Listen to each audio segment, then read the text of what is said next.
அன்றைக்கி ஒரு நாள் என்னோடய ஃப்ரெண்டு கிறிஸ்மஸ் ட்ரீட்டு நான் பார்பேக்கின்லேயே கொடுத்துறேன் வா போகலான்னு சொல்லி அழைச்சிட்டு போ ஓகேடா அப்படின்னு சொல்லிட்டு நம்மளும் போயாச்சு. வெளியில் லைட்டிங்ஸ்லாம் போட்டு கிறிஸ்மஸ் நியூ இயர் செலிப்ரேஷனுங்க செம்ம சூப்பராக வச்சுருந்தாங்க. பக்கத்துலேயே ஃப்ளக்ஸ் நியூ இயர் செலிப்ரேஷன் பக்கத்துலேயே ஒரு ராக்ஸ் ஹோட்டல் இருக்குது. அங்கே உள்ள என்ட்ரன்ஸ் போனவொடனே பார்த்தீங்கன்னா மேரி கிறிஸ்மஸ்ன்னு சொல்லிட்டு என்ட்ரன்ஸ் ஃபுல்லாக டெக்கரேட் பண்ணி வச்சுருந்தாங்க. அவங்களோட ஆம்பியன்ஸு செம்மையாக இருந்துச்சு. அப்படியே டிஸ்பிளேயில் இந்த சைடிஸையும் பார்த்தேன், எல்லாமே சூப்பராக இருந்துச்சு. பிரியாணி போகிற பக்கெட்டு அப்படியே மலை மாதிரி அடிச்சு வச்சுருந்தாங்க. அப்படியே டோரை திறந்து நம்ம உள்ளே போயிட்டு நம்மளுக்கான சீட்டை தேட ஆரம்பிச்சாச்சு. ஏன்னா ரெஸ்டாரண்ட் ஃபுல்லாக இருந்துச்சு, யாரும் வீடியோ எடுத்துவாங்கன்னு சொல்லிட்டு தான் பயந்து தான் வீடியோ எடுத்தேன். அப்படியே கழுவிட்டு போய் நம்மளுக்கான டேபிளில் உட்காந்துட்டு சைடில் பார்த்தோன்னா வால் ஸ்டிக்கர் செம்மையாக இருந்துச்சு. ஆமாங்க, பார்பிக்யூ அந்த சுட்ட கோழி சுட்ட மீன் சொல்கிறாங்களே அதெல்லாம் ஆதி காலத்திலே இருந்திருக்குன்னு மாதிரி அந்த போர்டில் போட்டுருந்துச்சு. அவங்களோட உள்ள இன்டீரியர் செம்ம சூப்பராக இருந்துச்சு.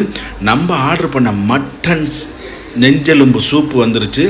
அப்படியே அந்த சூப்பை டேஸ்ட் பண்ணிக்கிட்டு இருக்கும்போதே அப்படியே மூக்கிலேருந்து சளி உழுக ஆரம்பிச்சிருந்துங்க. அவ்வளோ காரம், சூப்பராக இருந்துச்சு சூப்பு.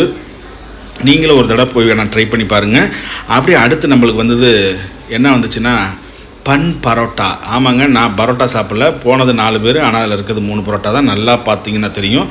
ஆனால் லாஸ்ட்டில் என் நண்பர் நீங்கள் பரோட்டா சாப்பிட்டே ஆகணும் அப்படின்ட்டு அப்படி ஓகே அப்படின்னு சொல்லிட்டு நம்மளும் பரோட்டா சாப்பிட ஆரம்பித்தாச்சு. அப்படியே அந்த சூப்பை ஒரு ஸ்பூன் எடுத்து சாப்பிடும்போது மூக்கில் சளி வருதுன்னு ஏற்கனவே சொல்லிட்டேன், அது உண்மைதாங்க. நெஞ்சில் இருக்க சளி அத்து வெளியில் இருந்துச்சு. அதுக்கப்புறம் ஒரு ஹாஃப் கிரில் ஆர்டர் பண்ணியிருந்தார்.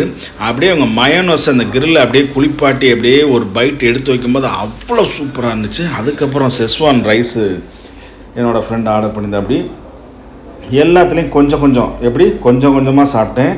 இதெல்லாம் சாப்பிடும்போது என் மனசுக்குள்ளே ஒன்று தோணுச்சு, நீ பெரிய காரியத்தில் ஈடுபடும் போது இந்த உலகம் உன்னை பார்த்து இது வீண் முயற்சின்னு சொல்லும். நீங்கள் ஜெயிச்சதுக்கப்புறம் அதே உலகம் உங்களை பார்த்து இது விடாமுயற்சின்னு பாருங்க. அப்படியே நான் ஆர்டர் பண்ண ரொமாலி ரொட்டி சூப்பராக அப்படியே குளிருக்கு எதமாக சுட கொண்டு வந்து அப்படியே வச்சார். அதுக்கு பக்கத்துலேயே ப்ரான் கிரேவிங்க, ப்ரான் பெப்பர் ஃப்ரை அப்படியே செம்ம சூப்பராக இருந்துச்சு. அப்படியே லைட்டாக அந்த செஸ்வான் ரைஸை போட்டு ஃபஸ்ட்டு சாப்பிட்டு பார்த்தேன் ஒரு பைட்டு. அவங்க மசாலா செஸ்வானுக்கு என்ன யூஸ் பண்ணதில்ல அவ்வளோ சூப்பராக இருந்துச்சு. அப்படியே இந்த ப்ரான் கிரேவியை பாருங்களேன், சொல்லும் போதே நாக்கில் எச்சி ஊறாங்க பாருங்கள். அந்த ஃபுட்டோட ஸ்ட்ரக்சரு அந்த அரோமாலாம் சொல்ல வார்த்தையே கிடையாது, அவ்வளோ அப்படியே அந்த செஸ்வானுக்கு ஏற்ற மாதிரி அந்த வரமிளகா வாரி இறச்சிருந்தாங்க அந்த ரைஸில். அப்படியே ஒரு பைட்டு அந்த நான் இருக்குல்ல, தந்தூரி இல்லைங்க, ரொமாலி ரோட்டி, அதில் ஒரு பீஸு ப்ரான் எடுத்து அப்படியே பைட்டு வாயில் வச்சேன். செம்ம சூப்பராக இருந்துச்சு. அதுக்கப்புறம் பன்னீர் பட்டர் மசாலா ஆர்டர் பண்ணியிருந்தேங்க. ஆமாம், பன்னீர் பட்டர் மசாலா வித்து என்ன சாப்பிட்டோன்னு பார்த்தீங்கன்னா ரோட்டி தான், ரொமாலி ரொட்டி வித்து குல்ச்சா. நான் குல்ச்சாவும் ரொமாலி ரொட்டி தான் நான் ஆர்டர் பண்ணியிருந்தேன். மீதியெல்லாம் என் ஃப்ரெண்டு ஆர்டர் பண்ணாங்க. நான் ஃபஸ்ட்டு சொன்னேன் பார்த்தீங்களா, அந்த பரோட்டா பாதி பரோட்டா நம்மளுக்கு கொடுத்துட்டாரு. அதில் பன்னீரை வச்சு அப்படியே சாப்பிட்டுட்டு இருந்தேன். இதெல்லாம் எங்கள் அப்பா வீடியோ பார்த்தாருன்னா என்னடா மகனே இப்படி சாப்பிட்றியே, உடம்பு என்னத்துக்காக நினைக்கலாம். அப்பா நீங்கள் கவலைப்படாதீங்க, அதுக்கேற்ற மாதிரி நான் மெயின்டைன் பண்ணிக்கிறேன். அப்படியே லாஸ்ட்டாக குளிச்சாங்க, பியூர் கோதுமையில் செஞ்சது. அப்படியே ஆளுக்கு ஒன்று எடுத்து வச்சுட்டு நம்மளுக்கும் அப்படியே லைட்டாக அப்படியே சாப்பிடும்போது அவ்வளோ சூப்பராக இருந்துச்சு. ஆமாங்க, மீதி இருந்த கிரேவியை வீட்டுக்கு கொண்டு போக முடியாது. அப்படியே ஆளுக்கு ஒன்றா கொடுத்து அப்படியே கொஞ்சம் கொஞ்சமாக சாப்பிட்டோம். அவ்வளோ அல்டிமேட் டேஸ்ட்டுங்க குல்ச்சா, சொல்ல வார்த்தையே கிடையாதுங்க. அந்த குல்ச்சாவை அப்படியே சுண்டு விரலால் பிச்சு அப்படியே எடுத்து ஒரு பைட்டு வச்சேன். செம அல்டிமேட்டாக இருந்துச்சு. அதுக்கப்புறம் லாஸ்ட்டாக இல்லைங்க, ஃபஸ்ட்டாக அந்த கிரில்லை தான் லாஸ்ட்டாக போட்டேன். பாருங்கள் அந்த கிரில் எப்படி வெந்திருக்குன்னு பாருங்கள், செம்ம சூப்பராக இருந்துச்சு. ஆனால் நான் எடுத்தது ஒரே ஒரு லெக் பீஸு. அவங்கவுங்களுக்கு எடுத்து நீங்களே சாப்பிடுங்கப்பா, எனக்கு பிடிக்காதுன்னு சொல்லிட்டேன். ஆமாங்க, எனக்கு சிக்கன் உண்மையாலுமே அதுவும் பிராய்லர் சிக்கன் சுத்தமாகவே பிடிக்காது.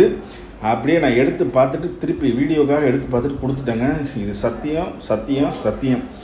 ஆமாங்க, அப்படியே கருகி அந்த அரோமானும் செம சூப்பராக இருந்துச்சு.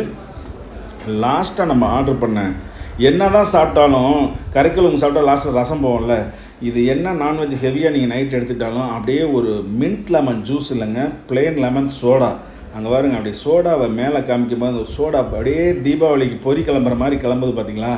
அப்படியே இந்த சோடாவை அப்படியே ஒரு பைட்டு எடுத்துகிட்டு அதுக்கப்புறம் ஃப்ரூட் சாலட் வித் ஐஸ்கிரீம். அங்கே நிற்கிறான் பாருங்கள், அப்படியே ஃப்ரூட் சாலட் வித் ஐஸ்கிரீமை 4 பேருக்கு 2 தான் வாங்கினேன். எதுக்கு தான் டூத் பிக் வச்சுருக்காங்கன்னு இதுவரையும் என்னால் கண்டுபிடிக்கல. உங்களுக்கு தெரிஞ்சால் கமெண்டில் போஸ்ட் பண்ணுங்கள். நம்ம வீடியோ பிடிச்சிருந்தா லைக் பண்ணுங்கள், மறக்காமல்